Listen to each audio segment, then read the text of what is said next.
qui s'est impliqué dans une patiente collecte de faits. Il soulève un problème sérieux à résoudre d'urgence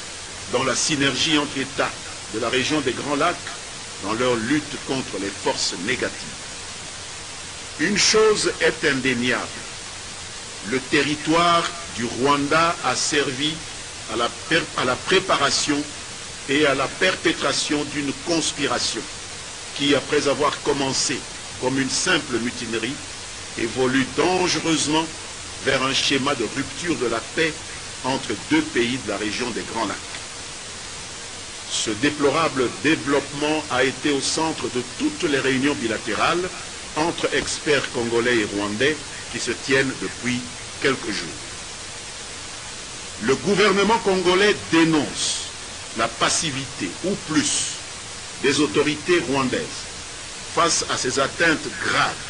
à la paix et à la sécurité de la République démocratique du Congo, ourdie à partir de leur territoire. Le gouvernement réaffirme sa détermination à protéger la vie des Congolais et toutes les dispositions ont été prises pour débarrasser les provinces du Kivu du cancer de la violence systémique qui hypothèque leur décollage économique. Le gouvernement n'envisage pas de négociation avec les groupes armés CNDP, M23 ou FDLR qui sont invités à se rendre aux autorités congolaises ou à la MONUSCO en déposant les armes au risque de subir la puissance de feu des forces armées de la République démocratique du Congo. Le gouvernement engage les leaders des communautés du Nord et du Sud Kivu à bien vouloir se mobiliser pour isoler et dénoncer tous ceux qui, dans ces communautés, trahissent l'idéal patriotique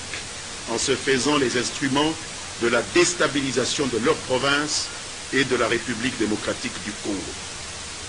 Armée nationale et républicaine, les forces armées de la République démocratique du Congo ne seront jamais organisées sur une base communautariste. Le chef de l'État, commandant suprême des forces et le gouvernement félicitent les troupes des forces armées de la République démocratique du Congo, déployées contre l'ennemi pour leur bravoure, leur détermination et leur discipline dans la traque des criminels du CNDP